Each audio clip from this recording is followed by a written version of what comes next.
భయ్య Mercedes Benz company వాళ్ళు ఒక సరికొత్త టెక్నాలజీ అయితే తీసుకొస్తున్నారు. సోలార్ పెయింట్ తీసుకొస్తున్నారు అనమాట. ఈ సోలార్ పెయింట్ని ఎలక్ట్రిక్ కార్ పై భాగంలో అద్దితే ఏమవుతుందంటే దాదాపుగా 20,000 కిలోమీటర్ల రేంజ్ అనేది వస్తుంది అనమాట. మరి ఈ 20,000 కిలోమీటర్ రేంజ్ ఎలా వస్తుంది, దీని వెనకాల ఉన్న రహస్యం ఏంటి, అసలు ఏం టెక్నాలజీ, పూర్తి సమాచారాన్ని ఈరోజు మన ఎంవిఎస్ ఆటో తెలుగు ఛానల్ తెలుసుకుందాం. నమస్తే, నేను మీ కృష్ణ చైతన్య మండేలా, మీరు చూస్తున్నారు ఎంవిఎస్ ఆటో తెలుగు. మీరు ఒక ఎలక్ట్రిక్ స్కూటర్ లేదా ఎలక్ట్రిక్ బైక్ లేదా ఎలక్ట్రిక్ సైకిల్ కొందాం అనుకుంటున్నారా? కానీ మంచి వెహికల్ ఏంటో తెలియక కన్ఫ్యూజ్ అవుతున్నారా? అయితే కేవలం 199 రూపాయలకే మన ఈవీ కుర్రాడు కోర్సులో జాయిన్ అవ్వండి. ఒక బెస్ట్ ఈవీ కొనుక్కోవడానికి కావాల్సిన నాలెడ్జ్ ని మీరే పొందండి. తాజాగా మెర్సిడీస్ బెంజ్ కంపెనీ వాళ్ళు ఒక కొత్త టెక్నాలజీ గురించి అనౌన్స్మెంట్ ఇచ్చారు. ఈ టెక్నాలజీ ఏంటంటే, ఒక కార్ ఏదైనా తీసుకోండి, దాని మీద ఆ పైన రూఫ్ ఏదైతే ఉంటుందో ఆ రూఫ్ కంప్లీట్గా సోలార్ ప్యానల్స్ ఉంటాయి. బట్ నథింగ్ బట్ ఇది ఒక సోలార్ పెయింట్ అనమాట. ఈ సోలార్ పెయింట్ పెట్టడం ద్వారా ఎలక్ట్రిక్ కార్ బ్యాటరీ ప్యాక్ నుంచి వచ్చే రేంజ్తో పాటుగా ఈ సోలార్ పెయింట్ పెట్టడం ద్వారా సన్ నుంచి వచ్చే ఎనర్జీ కూడా యాడ్ అయ్యి ఆ పర్టికులర్ ఎలక్ట్రిక్ కార్ కి మరింత రేంజ్ అనేది యాడ్ అవుతుంది అనమాట. వీళ్ళు ఎంత రేంజ్ ఎక్స్పెక్ట్ చేస్తున్నారంటే, సోలార్ ఎనర్జీ ఏదైతే పైనుంచి వస్తుందో దాదాపుగా 94% ఆ సోలార్ ఎనర్జీని క్యాప్చర్ చేసుకునే విధంగా ఈ సోలార్ ప్యానల్స్ డెవలప్ చేశారు. అంటే అంత మొత్తంలో ఆ ఎనర్జీని క్యాప్చర్ చేసే విధంగా అయితే ఈ ప్యానల్స్ని అతికించడమే కాకుండా దాని నుంచి ఓవరాల్గా ఎనర్జీ అవుట్పుట్ వచ్చి 20% ఆ పర్టికులర్ సోలార్ ఎనర్జీని ఎలక్ట్రికల్ ఎనర్జీ కింద కన్వర్ట్ చేసే విధంగా ఈ ప్యానల్స్ని మరింత ఎఫిషియన్స్గా డెవలప్ చేసామని చెప్తున్నారు. ఈ సోలార్ ప్యానల్స్ కూడా చాలా పల్చగా అయితే ఉంటాయన్నమాట. 5 మైక్రోమీటర్స్ అయితే ఉంటాయన్నమాట. చాలా పల్చగా ఉంటాయన్నమాట.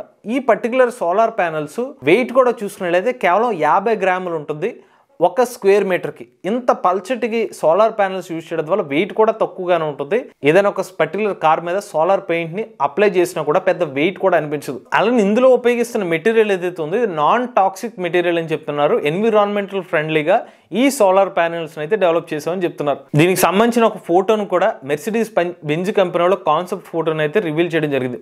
ఇక పర్టికులర్గా దీని యొక్క ఎనర్జీ పాయింట్ల గురించి మనం మాట్లాడుకుంటే, రోజుకి 290 కిలోమీటర్ల రేంజ్ అనేది కేవలం సోలార్ నుంచి వచ్చే శక్తి ఏదైతే ఉంటుందో, మన సూర్యుడి నుంచి వచ్చే ఆ కిరణాలు గ్రహించుకుని ఈ సోలార్ ప్యానల్స్ నుంచి వచ్చిన ఎనర్జీని ఎలక్ట్రికల్ ఎనర్జీ కింద కన్వర్ట్ చేసుకుంటే ప్యూర్గా సోలార్ బ్యాటరీతోనే, అంటే కేవలం మీరు పార్క్ చేసుకుంటే ఆ సూర్యుడి నుంచి వచ్చే శక్తితోనే 290 కిలోమీటర్ రేంజ్ ఎడిషనల్గా పొందొచ్చు.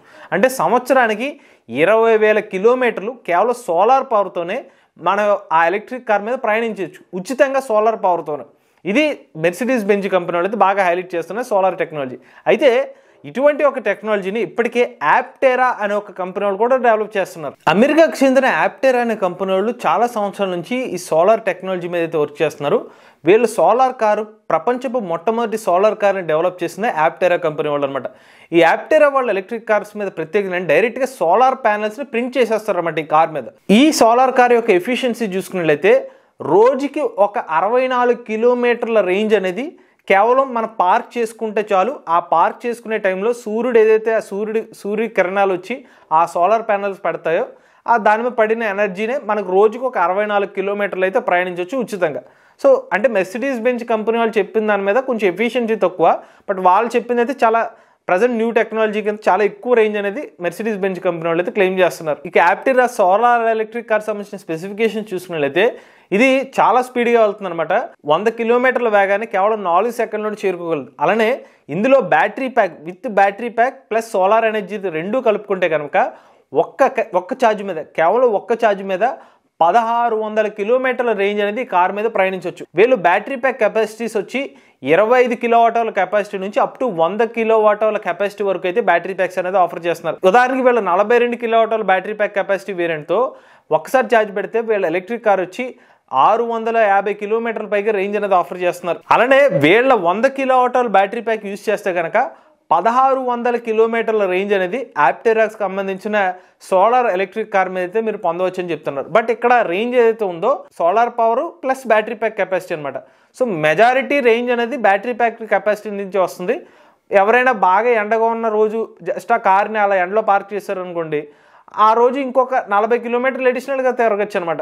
అలాగే అడిషనల్ ఎనర్జీ అనేది మనం సేవ్ చేసుకోవచ్చు. ఇక ఇప్పటికే యాప్టెరా కంపెనీ వాళ్ళు తమ సోలార్ కార్ సంబంధించి ప్రీ బుకింగ్స్ కూడా అయితే తీసుకుంటున్నారు.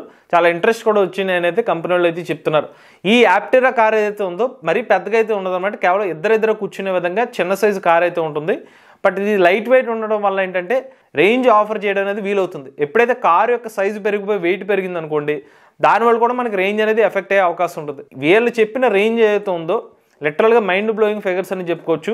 మనకి ఛార్జింగ్ ఒకవైపు ఏమో బ్యాటరీ నుంచి ఛార్జింగ్ చేసుకోవచ్చు, మన కార్ నడుపుతున్నంతసేపు సోలార్ ఎనర్జీ వస్తే దాని ద్వారా ఛార్జ్ చేసుకోవచ్చు, పార్కింగ్ పెట్టి కొంచెంసేపు పక్కన పెడితే అలా కూడా ఛార్జ్ చేసుకోవచ్చు. వివిధ రకాల కింద ఈ ఎలక్ట్రిక్ కార్కి ఎనర్జీ సోర్స్ కింద లభిస్తుంది అనమాట. బట్ ఇక్కడ ఒక డౌట్, $1 million క్వశ్చన్ ఏంటంటే మరి ఈ సోలార్ కార్స్ మార్కెట్లోకి ఎప్పుడు వస్తాయి? ఆప్టెరా కంపెనీ వాళ్ళు చెప్పిన డెడ్ లైన్ చూసుకున్నట్లయితే మ్యాక్సిమం వచ్చే సంవత్సరం కల్లా ఇది మార్కెట్లోకి వచ్చే అవకాశం ఉందని చెప్పి కంపెనీ వాళ్ళు చెప్తున్నారు. చాలా R&D చేసిన తర్వాత కూడా ఇప్పటికే వీళ్ళు ట్రయల్ రన్స్ అనేవి వేస్తున్నారు. కానీ ప్రూఫ్ ఆఫ్ కాన్సెప్ట్స్ చూసిన తర్వాత చాలా మంది కస్టమర్స్కి ఉన్న డౌట్ ఏంటంటే అసలు నిజంగా ఇది మార్కెట్లో వర్కౌట్ అవుతాయా లేదా? ఫస్ట్ ఏ కస్టమర్ అయినా సరే ఒక వాహనాన్ని కొనాలంటే వాళ్ళు చెక్ చేసుకున్నది వాళ్ళ యొక్క బడ్జెట్ ఎంత అని చూస్తారు. ఇప్పుడు వీళ్ళు చెప్పిన సోలార్ కారు స్టార్టింగ్ ప్రైసే అంటే బేసిక్గా ఒక 300 కిలోమీటర్ రేంజ్ వచ్చే కార్ ప్రైస్ కూడా 21 లక్షల రూపాయల నుంచి అయితే స్టార్ట్ అవుతుంది అనమాట. 25 kilowatt battery pack capacity variant.